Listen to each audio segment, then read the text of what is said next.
So it all started back in 2018 when I moved into an apartment in New Brunswick. My youngest daughter, who was 2 at the time, had a friend that I couldn't see. She described him as having tubes coming from his arms, which sent chills down my spine. When I asked her more about him, she refused to answer and started running out of her room screaming that he wouldn't let her play and that he was in her toy box.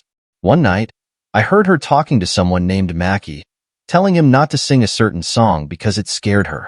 She even claimed to see him crawling on the walls. I was terrified and knew I had to do something about it. I called someone to come and smudge my place, hoping to get rid of whatever presence was haunting my daughter. But in 2022, after moving to a new place, strange things started happening again. My daughter began talking to her friends in the mirror. We had an old-style bathroom mirror that was split into 3 sections, and she would open the sides and talk to her friends in the middle section. It was eerie and unsettling to witness. One day, I overheard her saying that she was going to introduce her little sister to her friends in the mirror when she arrived.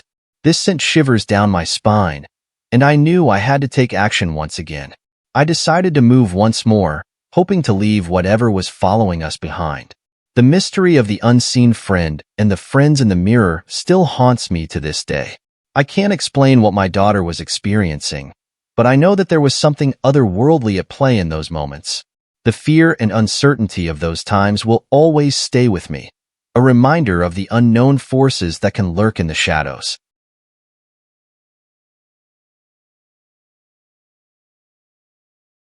The boy's face struggled within the plastic bag. His eyes were gray blank holes, full of fog beneath the plastic. So begins the haunting of Clark, a militant headmaster who feels no guilt for suffocating his playmate during a childhood prank, long ago yet not forgotten. There is something distinctly, darkly Nabokovian about Campbell's fiction, a shared obsession with the enigma of memory and how we cope with it.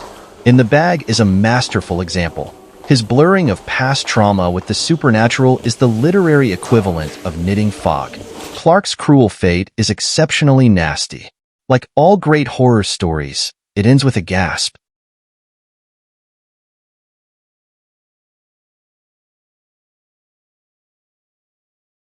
My grandma, throughout the years, collected old antiques. Every room in her house was full of them, from paintings to pottery and everything in between. Since she had all of these antiques, my grandpa and her experienced a lot of paranormal things. This experience happened when she was in her room. One day, my grandma decided that she wanted to sleep with her head at the bottom of the bed in front of the AC unit she had in her window. She fell asleep and was sleeping for a bit. Next thing you know, she hears this noise coming from one of her dressers. She opened her eyes and saw a little girl playing and dropping the dresser bale pole. The girl wasn't facing her when she was playing with the pole. My grandma quickly closed her eyes because she just couldn't believe what she had seen. She waited a few seconds before she opened her eyes again. When she opened her eyes again, the little girl was close to her face staring at her. My grandma got really scared and closed her eyes again. When she again opened them, the little girl was gone. My grandma told me that after she experienced that, she never slept on the bottom of the bed again. She also never saw this girl again either. I asked her what the girl looked like. My grandma said she was wearing a bonnet and a long dress with long sleeves. My grandma actually had an old bonnet that she had in one of her rooms in her house. I fully believe that the little girl used to own this bonnet, and this is why my grandma saw her in her room. My grandparents have had so many experiences in their house that I fully believe my grandma's story. I also have had some of my own experiences too pretty recently when I went over there with my daughter. I will post some of my own stories soon. If you like this one, keep an eye out for some more that I will soon post.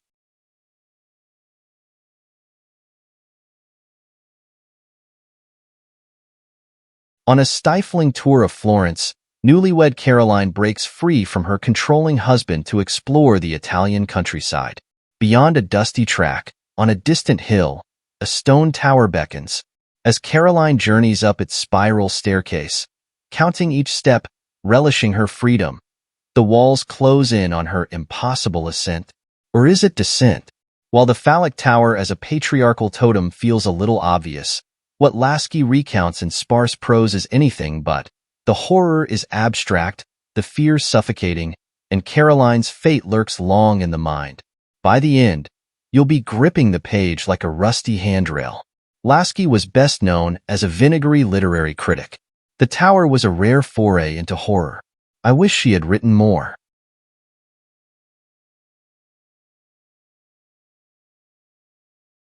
In the year 2011, I decided to move out of my family place and be independent and to focus on my work. I rented a place with a couple friends, Mr. T and Ms. L. Nothing happened there. Then the couple friend decided to rom and get a place on their own. My good friend Mr. A decided to ask me to move into his place. I shall not say where the exact unit is. He stay in this 3-room flat with only his mom. He will move to his mom's room and decided to let me stay in his room. He already told me years ago that he think his place is a bit dirty. Nevertheless, I feel he is just being exaggerating. These are what he told me. Encounter 1. On particular night, around 11 p.m. he heard some kids laughing and talking with an older girl outside his room in the corridor. Curiosity gets the better of Mr. A, and he decided to eavesdrop on the conversations. Initially, he thought they are speaking in Mandarin, but he couldn't make out the conversation, and realized it is a language he never heard of, not FT's language. Simply not any known language. On another night, while trying to fall asleep, suddenly a girl whispered into his left ear, "Have you fallen asleep yet?"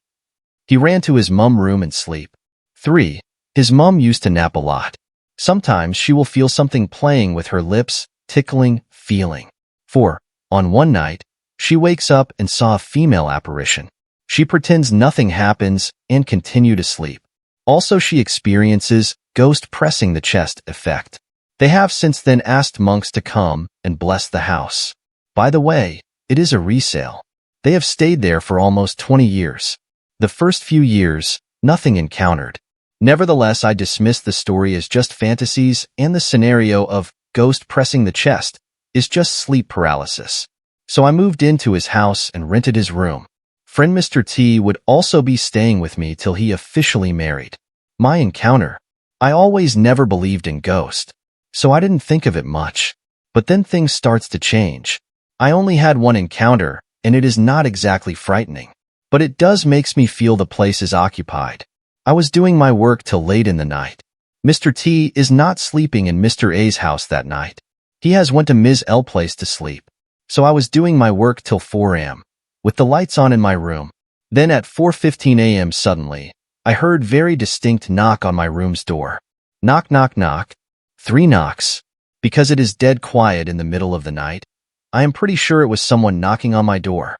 Thinking it was Aunt wondering why am I not sleeping at this hour, I did not think very much of it. As I was doing my stuff, I shouted to her, "Wait a sec, Auntie." Almost like 2 to 3 seconds later, I opened the door. To my horror, there is nobody. Nobody at the door. Suddenly I feel a shiver, and I remember what my friend Mr. A told me about the house. I feel ting of eeriness. I closed the door and went back to my work. Later I told my friend Mr. T about it. Then he looked at me and told me about an encounter he experienced while I went back to my parents' place to sleep. Mr. T's encounter. On one particular night, he heard someone singing, around 2 a.m. outside the corridor. He is very scared as he knew the place is not very clean. Then he tried to listen to the song. To his horror, he cannot seem to understand the language sang. It is an unknown language. As he was telling me the story, I asked him about the gender of the person singing it. He looked into my eyes and told me the most frightening thing is, the sound is just outside the corridor of our room, and even then, he could not make out the gender because it seems neither male nor female voice. He told me when he heard it, he tried not to open his eyes, as he is afraid he may see something he doesn't want to. By the way, I am still staying at this place.